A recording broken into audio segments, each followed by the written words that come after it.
Hello guys, आप सभी का हमारे चैनल पर स्वागत है। गर्मी बहुत पड़ रही है, आप सब लोग अपना ख्याल रखें, पानी ज़रूर पीते रहें और ज़्यादा से ज़्यादा पानी इंटेक करें। गाइस, गर्मी के मौसम में हमारे पास भी वीडियो बनाने का समय कम ही मिल पाया था, लेकिन हम एक ताज़ा मामला लेकर आए हैं आप लोगों के सामने। और मामला वो ये कि केजरीवाल जो अब कोर्ट से जेल से बाहर आ चुके हैं, कोर्ट ने माननीय सुप्रीम कोर्ट ने उनको ज़मानत दे रखी है, लेकिन उनके आने से, जेल के बाहर आने से, उनके प्रचार करने से क्या दिल्ली के चुनावों पर असर पड़ेगा? क्या लोकसभा के चुनावों पर असर पड़ेगा? क्या जो अभी तक आम आदमी पार्टी उनके बिना, जब तक वो जेल में थे, एक अधूरी सी दिखाई दे रही थी, क्या उनके आने से उनके कार्यकर्ताओं में बल पड़ा है? तो कहीं ना कहीं इसी मुद्दे पर हम बात करेंगे। क्या जेल के आने से बदलेगी आम आदमी पार्टी की हवा या फिर चुनाव की हवा? तो अब इससे मतगणना पे क्या असर पड़ेगा, इससे लोगों के दिमाग पर क्या असर पड़ेगा? तो इसी मुद्दे पे हम बात करेंगे रेखा शर्मा जी से। जो रेखा शर्मा जी हमारी पार्टी की उसकी वरिष्ठ कार्यकर्ता है, पांडवनगर वार्ड के अध्यक्ष भी हैं, और उनसे जानेंगे कि इस केजरीवाल के बाहर आने से आम आदमी पार्टी को कितना बल मिला है। कि जो लोकसभा चुनाव होनी है, वोटिंग होनी है, वो 25 मई को होनी है, तो ऐसे में समय कम रह गया है। तो आपको क्या लगता है कि दिल्ली की 7 सीटों पे आप किस तरीके से देख रही हैं? आम आदमी पार्टी कितनी सीट निकाल सकती है या अलायंस कितनी सीट निकाल सकती है? देखिए जी, हम कार्यकर्ता रात दिन लगे हुए हैं अपने इलेक्शन के प्रचार में। लोगों के घर घर जा करके हम उनको जागरूक कर रहे हैं।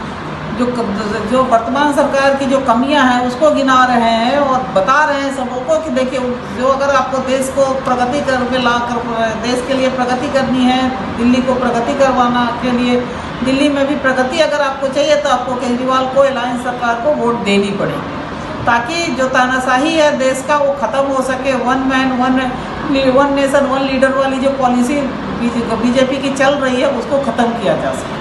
अब केजरीवाल चुनाव प्रचार के बाद वापस जेल चले जाएंगे, उनकी कुछ दिनों की जमानत है, लेकिन अगर वो मुख्यमंत्री पद का इस्तीफ़ा दे देते हैं तो उससे कम से कम दिल्ली की जनता का जो विकास होना है, दिल्ली का विकास होना है, वो बाधित नहीं होगा।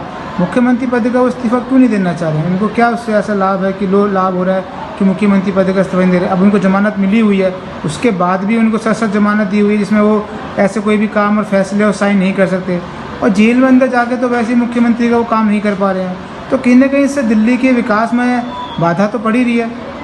देखिए, मुख्यमंत्री के पास कोई ज़्यादा पोर्टफोलियो तो था नहीं, सारे तो मंत्री बाहर ही है और काम भी चल रहा है। उनका तो गाइडेंस चलता था, गाइडलाइन वो देते हैं, उसी तरह से हम लोग काम, सारे मंत्री जो हैं वो काम करते हैं। काम तो पहले भी चल रहा था। रही बात इस्तीफा देने की, तो दिल्ली की जनता ने उन्हें चुना है, बहुमत से चुना है, और दिल्ली की जनता के बीच में हम सर्वे कर चुके हैं। सभी का यही मानना था कि वो इस्तीफा क्यों देंगे और जेल से सरकार चलाएं। हम जेल से सरकार चलाने के लिए तैयार हैं, और पब्लिक को भी की राय, पूरी राय थी, बहुमत की राय थी कि केजरीवाल जी इस्तीफा नहीं दें, क्योंकि अगर वो इस्तीफा देते हैं तो हमारी सरकार, क्योंकि बीजेपी की एक बहुत बड़ी चाल थी कि अगर केजरीवाल जी इस्तीफा देते हैं तो सरकार को गिरा दिया जाए और दिल्ली में राष्ट्रपति शासन लागू कर दिया जाए।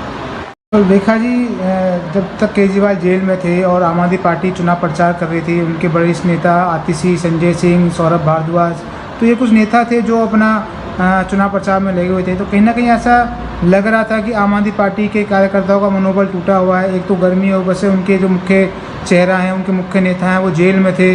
तो कहीं ना कहीं लगता है कि उस समय से और इस समय में काफ़ी बदलाव आ गया है। देखिए, ऐसा होता है कि आप मनोबल टूटा हुआ नहीं था, लेकिन फिर भी कुछ, देखिए, अगर घर का मुखिया ही नहीं हो तो ऑब्वियसली घर के लोगों को थोड़ी सी तो मन में मलिनता तो रहती है कि भाई हमारा मुखिया घर में नहीं है। तो वही चीज़ हम आम लोगों के साथ भी थी। काम हम पहले भी कर रहे थे और उम्मीद है कि हम लोग आगे पहले भी थे और आज भी हम रहेंगे। और अब उनके आ जाने से हमारे जो कार्यकर्ता हैं या हमारे जो पब्लिक है, देखिए, सबसे बड़ी बात है कि पब्लिक के बीच में जो मैसेज गया है वो बहुत ही पॉजिटिव गया है। पहले था कि लोगों को लगता था कि भाई के बीजेपी ने उनको जेल में डाल दिया है तो कुछ प्रॉब्लम होगी, कुछ उन्होंने किया होगा, लोगों के मन में शंका थी। लेकिन छूटने के बाद शंका खत्म हो गई है। उनको लगा, क्योंकि सुप्रीम कोर्ट ने बोला कि भाई प्रचार से रोकने के लिए अगर इनको इलेक्शन के पहले जेल में डाला गया है तो उचित नहीं है, क्योंकि प्रचार करना उनका राजनीतिक अधिकार है और उस अधिकार को उनको मिलना चाहिए, इसलिए उन्होंने उनको बेल दिया।